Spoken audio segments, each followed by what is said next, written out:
सबसे पहले मैंने टॉपिक मौर्य साम्राज्य से पहले टॉपिक पे बात करूंगा। सिकंदर के आक्रमण पे मैं चर्चा कर रहा था, तो उसमें टॉपिक में ये रह गया था कि सिकंदर आक्रमण के बाद भारत पर क्या प्रभाव छोड़ गया। तो उस समय गुरु अरस्तु थे और इधर गुरु चाणक्य चंद्रगुप्त मौर्य को तैयार कर रहे थे। भारतीयों को नक्षत्र शास्त्र का ज्ञान यूनान से मिला सीखने को। भारत में सिक्कों की ढलाई का प्रारंभ भी यूनान से मिला।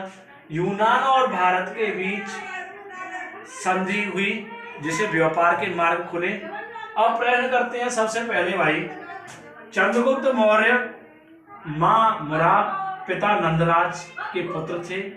ये मौर्य वंश के संस्थापक माने जाते हैं चंद्रगुप्त मौर्य। इनकी पहचान सर विलियम जोन्स ने सेंडोकोटस और अन्य नाम एंड्रोकोटस के नाम से जाने जाते हैं। सेना इनके पास 6 लाख की थी, तो प्लूटार्क इन्हें डाकुओं का मतलब 6 लाख की सेना बताया है प्लूटार्क ने। डाकुओं का गिरोह 6 लाख सेना को जस्टिन ने कहा है। उसके बाद प्रश्न आता है, पहली अखिल भारतीय साम्राज्य का संस्थापक चंद्रगुप्त मौर्य बना। सबसे पहले चंद्रगुप्त मौर्य के जो गुरु थे चाणक्य, वो तक्षशिला विश्वविद्यालय में शिक्षक थे, जो उनसे इन्होंने ज्ञान प्राप्त किया था। चाणक्य के अन्य नाम कौटिल्य, विष्णुगुप्त। इनकी फेवरेट पुस्तक अर्थशास्त्र थी, जो संस्कृत भाषा में लिखी गई। चंद्रगुप्त मौर्य के शासन में ये प्रधानमंत्री बने। चाणक्य घनानंद के दरबार में सिकंदर को लेके कुछ चर्चा करने के लिए गया, लेकिन इन्होंने उसका अपमान किया। तो चाणक्य ने सिक्का खोलकर ये कह दिया कि मैं समूल नंद वंश का जब तक समाप्त नहीं कर दूंगा, दूसरा शासक नहीं बिठा दूंगा, जब तक मेरी शपथ पूरी नहीं होगी, जब तक मैं अपनी सिक्का में गांठ नहीं दूंगा। इसलिए नंद वंश को समाप्त करवाकर मौर्य वंश की स्थापना चंद्रगुप्त मौर्य द्वारा करवा दी और उसके प्रधानमंत्री स्वयं चाणक्य बने। मगध की गद्दी पर 25 वर्ष की आयु में चंद्रगुप्त मौर्य को बिठाया। चंद्रगुप्त मौर्य का राज्याभिषेक 322 बीसी में हुआ।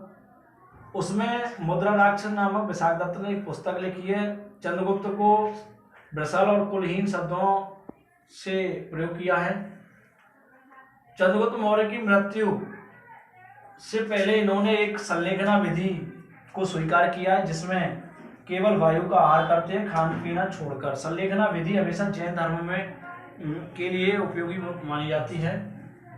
सबसे पहले प्रश्न आता है, मृत्यु के लिए चंद्रगुप्त मौर्य ने जैन मुनि भद्रबाहु से दीक्षा ली और श्रवणबेलगोला कर्नाटक में शरीर को संलेखना विधि द्वारा त्याग दिया था। इनकी मृत्यु 297 से 298 बीसी के अंतर्गत मानी जाती है। मौर्य के अंदर चंद्रगुप्त मौर्य और सेल्यूकस के युद्ध का वर्णन एपियानस ने किया है। सेल्यूकस के सेनापति नेर्याकस थे। सेल्यूकस का राजदूत मेगस्तीनियस, जिसकी पुस्तक इंडिका है।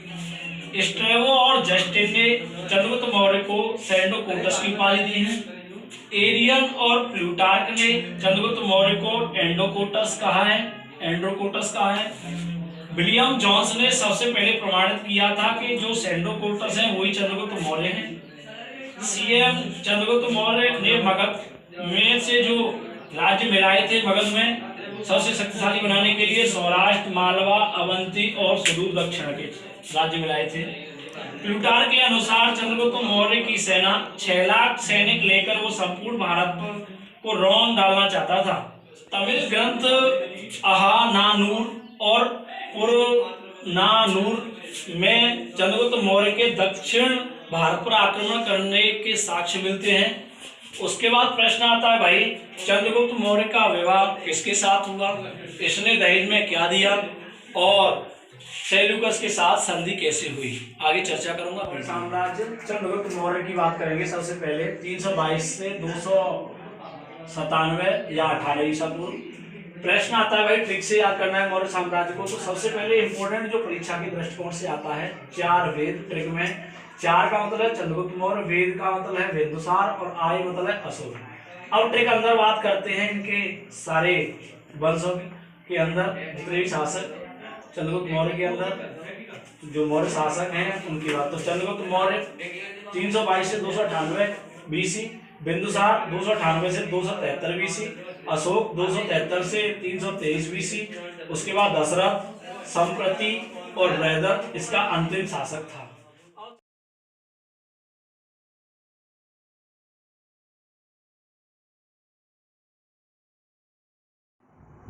सुना भाई, टॉपिक है चंद्रगुप्त मौर्य की संधि।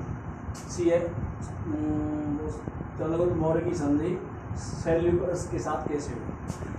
सबसे पहले क्या था कि भाई सिकंदर आया था, बीस नदी, रावी नदी, व्यास नदी, इससे पहले वह काबुल, कंधार, हेरात और उनको जीतते हुए सीधे वो हिंदकुश पर्वत को पार करते हुए व्यास नदी तक पहुंचा। व्यास नदी के बाद सैनिकों ने उनसे आगे बढ़ने के लिए मना कर दिया। वह वापस 19 माह भारत में रहा, उसके बाद वापस बेबीलोन पहुंचा 323 ईसा पूर्व में, 326 ईसा पूर्व से 323 ईसा पूर्व में। वह बुखार आने के कारण वहां उसकी मृत्यु हुई। उसके बाद उसका सेनापति सेल्यूकस निकेटर ने कहा था कि जो सिकंदर न कर सका वो मैं करके दिखाऊंगा और मैं विश्व विजेता बन के दिखाऊंगा। उसके बाद वह अपने सपनों को लेके धीरे धीरे बढ़ा तो वह झेलम नदी तक पहुंचा और झेलम नदी के पहुंचने के बाद वहां चंद्रगुप्त मौर्य के साथ युद्ध हुआ 305 से 304 बीसी के बीच। दोनों में युद्ध का अपरिणाम रहा। उसके बाद संधि हुई दोनों में।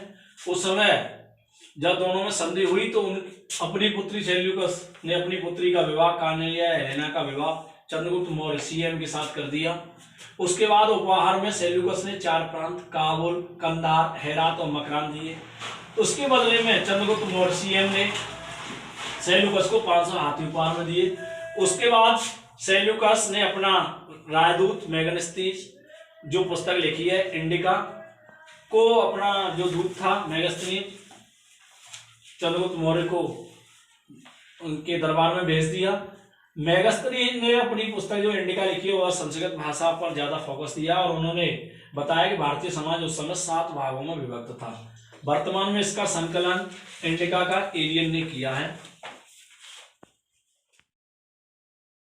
बिंदुसार चंद्रगुप्त मौर्य का पुत्र था बिंदुसार, आजीविक संप्रदाय का न्यायी बन गया।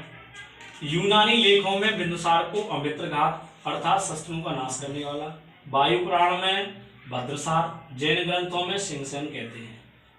प्रश्न आता है तक्षशिला में जब 2 विद्रोह हुए तो उन्हें दबाने के लिए सुसीम और अशोक को अपने राजा बनने से पहले तक उज्जैनी का राज्यपाल बनाया गया। उसके बाद बिंदुसार ने अपना विस्तार 2 समुद्रों के बीच 16 राज्य जीतकर किया था। उसके बाद प्रश्न आता है भाई सीरिया से इसने डिमांड की थी एंटियोकस सीरिया के राजा से मीठी मदरा, सूखी अंजीर और एक दार्शनिक। इन्होंने दार्शनिक नहीं भेजा क्योंकि ये खरीद फरोख्त में शामिल नहीं किए जाते, इसलिए इन्होंने मना कर दिया था। इधर प्रश्न कहता है भाई कि बिंदुसार का प्रधानमंत्री खल्लाटक था। खल्लाटक के अधीन 500 सदस्यों वाली एक मंत्री परिषद थी। अब प्रश्न आता है भाई एंटियोकस सीरिया के राजा से जो दरबारी भेजा गया था मेगस्थनी के बदले में, इस बात को प्लिनी और स्टेवो बताते हैं कि डाइमेकस भेजा गया और मिस्र के राजा टालमी द्वितीय के द्वारा जो राजदूत भेजा गया था वो डाइग्नोसिस भेजा गया था। उसके बाद उसके दरबार में 2 राजदूत रहते थे बिंदुसार।